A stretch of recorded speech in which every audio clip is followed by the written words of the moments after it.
ఖర్జూరం ఇది ఇంతకు ముందు కాలంలో దొరకాలంటే చాలా కష్టంగా ఉండేది.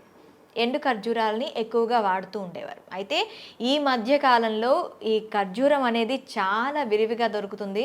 ఎక్కడైనా సరే మనకి దీని లభ్యత అయితే చాలా ఎక్కువగా ఉంది. అయితే ఈ ఖర్జూర పండు యొక్క ఉపయోగాలేంటి? ఈ ఖర్జూరం తీసుకోవటం వల్ల మనకి శారీరకంగా ఎలా ఉపయోగపడుతుంది? ఇలాంటివన్నీ మనకి చెప్పడానికి మనతో పాటు డాక్టర్ సిఎల్ వెంకట్రావు గారు ఉన్నారు. నమస్తే సార్. నమస్తే సార్. ఖర్జూరం మనకి ఇంతకు ముందు చాలా చాలా చాలా దాన్ని ఒక ఈ పండుగ మనం చూసేవాళ్ళం. కమర్షియల్ పండు ఎప్పుడు దొరుకుతుందా, ఆ పండు గురించి వెయిట్ చేస్తూ ఉండేవాళ్ళం. కానీ ఇప్పుడు మనకి దొరుకుతున్నప్పటికీ కూడాను దాన్ని అంటే దొరకనప్పుడు దాని గురించి ఎదురు చూసేవాళ్ళం. ఇప్పుడు దొరుకుతున్నప్పుడు దాన్ని కంప్లీట్గా పట్టించుకోవడం మానేసాం. అసలు ఖర్జూరం పండు యొక్క ఉపయోగాలేంటి? అందులో ఉండే మనకి ఎలాంటి విటమిన్స్ కానీ, ఎలాంటి లవణాలు కానీ, ఎలాంటి ఖనిజాలు కానీ మనకి దొరుకుతూ ఉంటాయి? దాన్ని తీసుకుంటే మనం శారీరకంగా ఎంతవరకు బలపడవచ్చు అంటారు?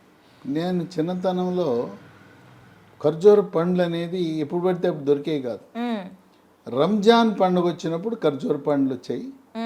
లేదంటే ఎక్కడైనా సంబరాలు, దేవుళ్ళ సంబరాలు, జాతరలు జరుగుతున్నప్పుడు తెచ్చిపెట్టేవారు. పండు అనేది దొరికేది కాదు. ఎండు ఖర్జూరాలు ఉండేవి. ఆ ఎండు ఖర్జూరాన్ని నానబెట్టి, రాత్రిపూట నానబెట్టి పొద్దున్నే తినేవారు. ఖర్జూరం నానబెట్టిన నీళ్లు, పండు తినేవారు. ఈరోజు ఏముంది, గల్ఫ్ దేశాల నుంచి విరివిగా మనం దిగుమతి చేసుకున్నాం. ఇవి మనకందరికీ తెలిసింది కిమియా డేట్స్ అని, KIMIA డేట్స్ అని ఎక్కడ పడితే అక్కడ సూపర్ మార్కెట్లో దొరుకుతుంది. ఇది ప్రాచుర్యంలోకి వచ్చిన బ్రాండ్ కిమియా డేట్స్ అనేది.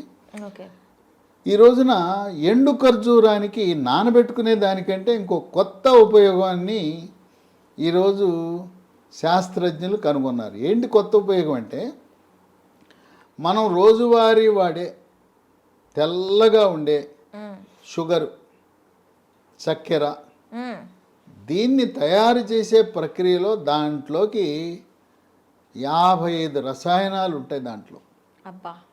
ఈ రసాయనాల ప్రభావం వల్ల నరాల బలహీనత వస్తుంది, క్యాన్సర్లు కూడా వచ్చే గుణం ఉంది.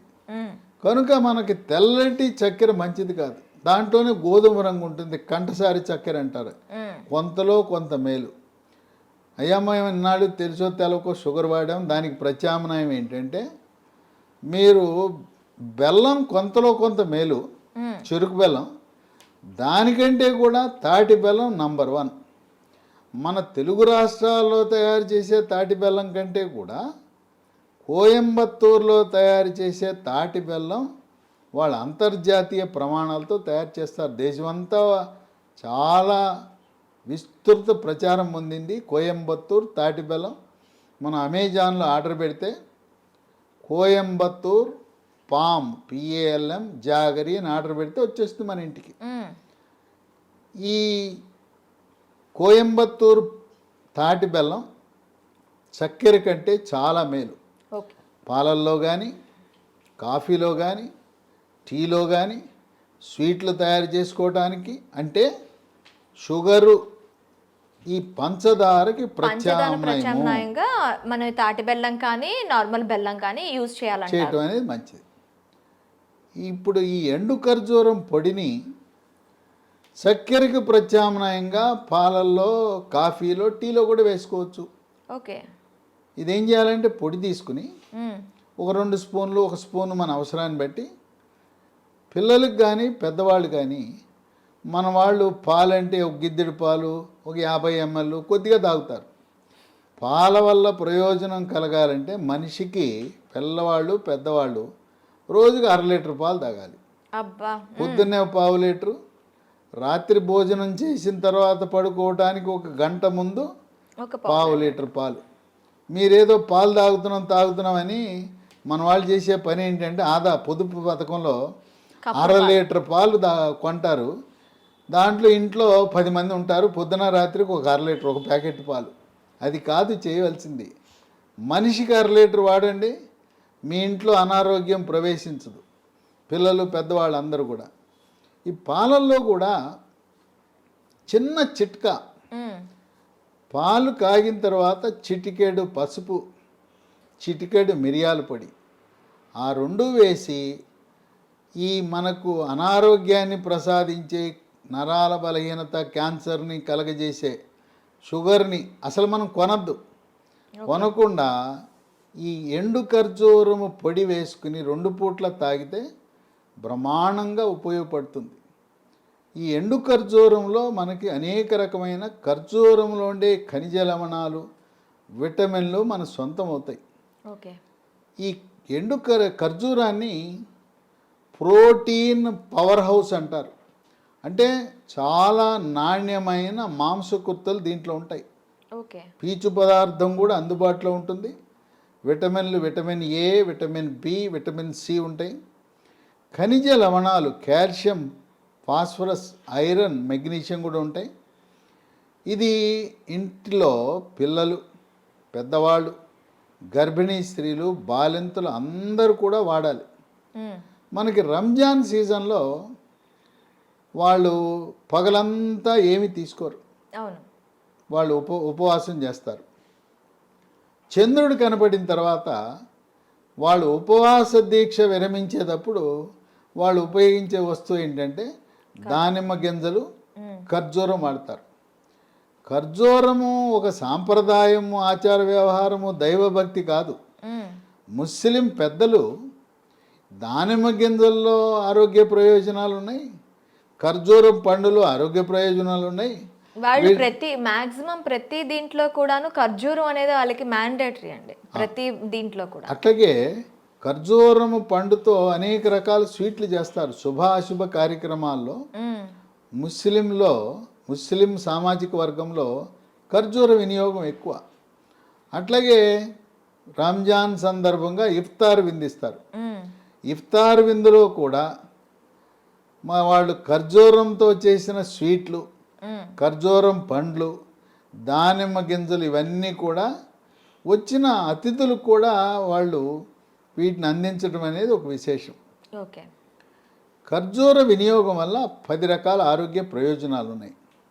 మొట్టమొదటిది ఎముక, కీళ్లకు పటుత్వాన్ని ఇస్తుంది. ఓకే. మోకాళ్ళ నొప్పులు ఉన్నవారు, నడుము నొప్పి ఉన్నవారు, వీళ్ళు ఈ ఖర్జూర వినియోగం వల్ల ఎముక దృఢత్వం వస్తుంది. వయసు 60 ఏళ్ళు దాటిన తర్వాత ఎముక గుల్లబారిపోతుంది.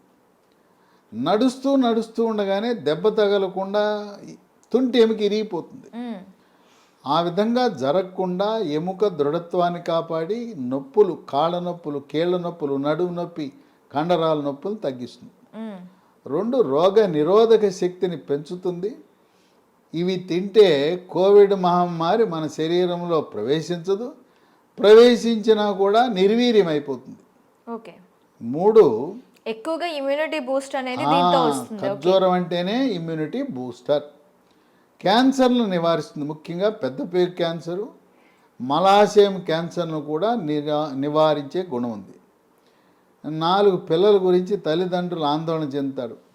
మా అబ్బాయి ఎత్తు పెరగటం లేదు, మా అబ్బాయి కండపుష్టి లేదు, బరువు పెరగటం లేదు అని ఆందోళన చెందుతుంటారు తల్లిదండ్రులు. మేము చూడండి అమ్మా నాన్న ఎంత పొడుగున్నాం, మా పిల్లలు ఎంత పొట్టిగా ఉన్నారు, పెరగట్లేదని ఆందోళన చెందేవాళ్ళు ఖర్జూర వినియోగం వల్ల బరువు పెరుగుతారు, కండపుష్టి వస్తుంది, ఎత్తు కూడా పెరుగుతారు. ఎందుకంటే దీంట్లో కాల్షియం, ఫాస్ఫరస్, మెగ్నీషియం అన్నీ ఉన్నాయి. అంతేకాకుండా క్రీడాకారులు, పోలీసు, మిలిటరీ యూనిఫామ్ ధరించి సేవలను అందించే వారందరూ కూడా, బౌన్సర్లకు కూడా కండపుష్టినిచ్చే గుణం ఉంది ఖర్జూరానికి. ఇక 5 45-50 సంవత్సరాల మధ్యలో ముట్లు ఆగిపోతాయి, పీరియడ్స్ ఆగిపోతాయి. ఆ పీరియడ్స్ ఆగిపోయిన తర్వాత రకరకాల లక్షణాలు ఇబ్బంది పెడతాయి. తలనొప్పి, తర్వాత ఒంటిపై సెగలు, పొగలు, ఒళ్ళు చర్మం అంతా పొడిగైపోతుంది, ముఖం అందవిహీనంగా అవుతుంది, చర్మము ముఖం కళను కోల్పోతుంది, కండరాలు నొప్పి, తలనొప్పి, తర్వాత మూడ్స్ కూడా సరైన మూడ్స్లో ఉండరు, కోపతాపాలు, చిరాకు, పరాకు పెరుగుతుంది. ఈ స్త్రీ హార్మోన్ల పరిమాణము తగ్గటం వల్ల వచ్చే పోస్ట్ మెనోపాజల్ సిమ్టమ్స్ అంటారు, పోస్ట్ మెనోపాజల్ సిండ్రోమ్ అంటారు. అలాంటి వారికి కూడా చాలా బాగా ఉపయోగపడుతుంది. ఓకే. ఇక 6 కొంతమందికి అరిచేతులు అరికాళ్ళు మంటలు తిమ్మెర్లు కండరాలు పిక్కలు పట్టేయటం, ఒంటి మీద ఈ చీమలు పాకినట్టు ఉంటాం, గండ్రు చీమలు పాకినట్టు ఉంటాయి. అనేక మందులు వాడినా కూడా అరిచేతులు అరికాళ్ళు మంటలు తగ్గవు. అలాంటి వారు ఖర్జూరం తింటే చక్కగా ఈ నరాల పట్టుత్వం వచ్చి తగ్గుతాయి. ఓకే. 7 మూత్రపిండాల ఆరోగ్య పరిస్థితిని మెరుగుపరుస్తాయి, వాటి పనితీరుని మెరుగుపరుస్తుంది. రాళ్ళు ఉంటే మూత్రపిండంలో రాళ్ళు ఏర్పడకుండా పనిచేస్తాయి, రాళ్ళు పగలడానికి పనికొస్తాయి. ఓకే. తరచుగా మూత్రంలో చీము కణాలు రాకుండా కూడా తరచు యూరినరీ ఇన్ఫెక్షన్స్ను కూడా నియంత్రించే గుణం ఉంది. ఓకే. 8 మహిళలకి గర్భవతులకు బాలింతలకు రక్తహీనత ఉంటుంది. రక్తహీనతని వైద్య పరిభాషలో అనీమియా అంటారు. ఎవరికీ కూడా 10 గ్రాముల కంటే తక్కువ హీమోగ్లోబిన్ ఉండకూడదు. ఈ ఖర్జూరం తింటే రక్తహీనతకు చక్కటి పరిష్కార మార్గం. 9 దీంట్లో పీచు ఉంది, జీర్ణశక్తిని మెరుగుపరుస్తుంది, అజీర్తిని తరిమి కొడుతుంది, జీర్ణరసాలైన జఠరసము క్లోమరసము పైచరసం యొక్క ఉత్పత్తిని పెంచుతుంది. ఇదే కాకుండా పీచు ఉండటం వల్ల మలబద్ధకాన్ని నివారించి సుఖ విరోచనం కలుగజేసి మలబద్ధకం వల్ల వచ్చే మొలలు దీన్ని అరిసి మొలలని మూలశంకని పైల్స్ అంటారు. పైల్స్ అనగా మల విసర్జన సమయంలో నొప్పి లేకుండా చుక్కలు చుక్కలుగా కానీ ధారగా కానీ పిచ్చికారి కొట్టినట్టు రక్తం పోతుంటుంది. ఈ ఖర్జూరం పండ్లు వాడితే మన పెద్దవాళ్ళు ఏం చెప్తారంటే, మలద్వారం ద్వారా రక్తం పోతుంటే అబ్బాయి నీకు వేడి చేసిందయ్యా, చలవ కోసం ఖర్జూర పండ్లు తినంటారు. వాళ్ళకి వైద్యశాస్త్రం తెలవదు కనుక వేడి చలవ అంటారు. అల్లోపతి శాస్త్రంలో వేడి చలవ అనేది లేదు. వాళ్ళకి పీచు ఈ ఆహారం తెలవక ఖర్జూర పండ్లు తిను, నీకు చలవకు వచ్చి ఆ మల విసర్జనలో రక్తం పోకుండా కాపాడుతుంది అని అప్పట్లో మన పూర్వీకులు చెప్పేవారు. ఇక 10 రక్తంలో చెడు కొలెస్ట్రాల్ బ్యాడ్ కొలెస్ట్రాల్ యొక్క పరిమాణాన్ని నియంత్రించి హార్ట్ అటాక్ గుండెపోటు రాకుండా చేస్తుంది. తర్వాత దీంట్లో మెగ్నీషియం ఉంది. మెగ్నీషియం మెదడు యొక్క పనితీరుని మెరుగుపరుస్తుంది, ఏకాగ్రతను జ్ఞాపక శక్తిని పెంచుతుంది. పిల్లలు ఖర్జూరం తింటే వాళ్ళ మేధో సంపత్తి పెరుగుతుంది. కొంతమంది పిల్లలు 10వ తరగతి ఇంటర్మీడియట్ సెకండ్ ఇయర్ సమయంలో అమ్మ డాడీ నాకేం గుర్తుంటలేదు, అన్నీ మర్చిపోతున్నాను, పాస్ అవుతానో ఫెయిల్ అవుతానో నాకు నమ్మకం కలగట్లేదని వాళ్ళు మారం చేస్తుంటారు. అలాంటి వారికి ఖర్జూరం తినబెడితే ఈ మెగ్నీషియం ప్రభావం వల్ల జ్ఞాపక శక్తి పెరిగి మళ్ళీ నేను మర్చిపోతున్నాననే మాట పిల్లల దగ్గర నుంచి రాదు. కనుక విశిష్టమైన ఆరోగ్య ప్రయోజనాలు కలిగిన ఎండు ఖర్జూరం పొడిని మనం చక్కెర కొనటం మానేసి దాని స్థానములో కోయంబత్తూరు తాటి బెల్లాన్ని, అట్లాగే పాలు తాగేటప్పుడు పాలే కాదు కాఫీ టీల్లో కూడా మీరు షుగర్ మానేసి ఎండు ఖర్జూరం పొడిని అలవాటు చేసుకుంటే షుగర్ వల్ల వచ్చే సైడ్ ఎఫెక్ట్స్, అనర్థాలను, దుష్ప్రభావాలను, దుష్పరిణామాలను చాలా ఆశ్చర్యం కలిగిస్తుంది. అదేంటి సార్, షుగర్ వల్ల నరాల బలహీనత రావటం ఏంటి, షుగర్ వల్ల క్యాన్సర్లు వస్తాయా, అమ్మో షుగర్లో 55 రకాల రసాయనాలు ఉన్నాయా అని చెప్పి ఆశ్చర్యపోతుంటారు. కనుక మన పాలిట శత్రువు షుగరు. ఇంకోటి కూడా ఉంది, మైదా పిండి కూడా. షుగర్ ఎంత హానికారో మైదా పిండి కూడా అంతే. షుగర్ కొనద్దు, మైదా పిండి కొనద్దు, షుగర్తో చేసిన వస్తువులు వద్దు, మైదాతో చేసిన వస్తువులకు స్వస్తి పలుకుదాం, ఆరోగ్యంగా ఉందాం. ఈ ఖర్జూర రహస్యాన్ని మీలోనే దాచుకోకుండా బంధువులకి మిత్రులకు అందరికీ కూడా ఈ ఖర్జూర పండు మహిమలను తెలియజేయటానికి తప్పకుండా ఈ వీడియోని మీ సోషల్ మీడియా గ్రూప్లో వాట్సాప్లో షేర్ చేసి మీ యొక్క స్నేహిత బృందానికి ఆనందం కలిగిస్తూ మంచి వీడియో మాకు షేర్ చేశావని ప్రశంసలు పొందటానికి దీన్ని ఎంతమందికి వీలైతే అంతమందికి షేర్ చేసి షుగర్ మంచిది కాదు, ఖర్జూరం మన ఆరోగ్యాన్ని కాపాడుతుందనే ఆ సమాచారాన్ని విస్తృతంగా ప్రచారం చేద్దాం. Okay sir, thank you very much. చూసారు కదా ఖర్జూరంలో ఉండే లాభాలు, అవి తీసుకోవటం వల్ల మనకు వచ్చే ఎఫెక్ట్స్ ఎలా ఉంటాయో. సో మరొక ఇంట్రెస్టింగ్ అంశంతో మీ ముందుకు వస్తాం. Stay with us.